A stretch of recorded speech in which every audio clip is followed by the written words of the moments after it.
This is how it happens.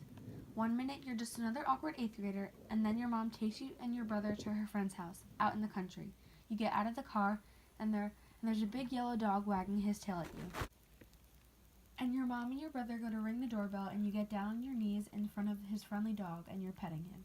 And then suddenly the dog snaps his jaws, and your life as you know it ends. It happens so fast, you're not even sure what happened. And then it's spreading, fast through your whole face. There's blood. There's a lot of blood. You yell for your mom, you run towards her. She turns, and when she sees you, she gasps in horror and covers your brother's eyes, and she screams to him, "Don't look. That's how these things happen, I guess." Anyway, that's how it happened to me. The dog never barked and never growled. He followed after me, still friendly and playful. Blood pouring from the holes in my face, and he's looking at me, wagging his tail. My mother grabbed my jacket from the car and told me to hold it tight against my face. I was crying. I felt like I was choking. At the hospital, nurses were coming in, mopping up blood and asking questions, and trying to establish how much of my face was still there, whether the nerve endings were alive. My face felt puffy, and I was lightheaded. The nurses were friendly. They wanted me to trust them, and I did. I believed them when they said that doctors would be able to fix me. My father didn't. He couldn't even look directly at me. He kept staring at a space on the wall above me. He kept saying, "You're being very brave." And I didn't feel Still brave. crying, but quietly. I was pressing cotton against my face, just wanting it to be over.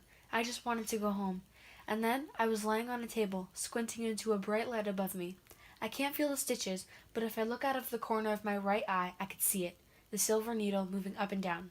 So I don't look. Half the time, I don't even know what they're saying. The other half of the time, they're telling me how brave I am, but that's only because they don't know how afraid I actually feel.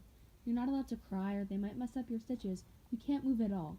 They keep saying it will all be over soon. They lie. I was conscious the entire time. I was awake while they sewed my face back together. What I remember most is the bright light and the strangely disembodied voices of my parents and the doctors, trying to keep the patient calm. When they finally let me see myself, when they gave me a mirror, I had prepared myself for a Halloween mask, for a horror movie, for a nightmare. But the blood had been cleaned away. It was just neat rows of stitches. I was actually relieved, but then I went back to school, and then the real trauma began.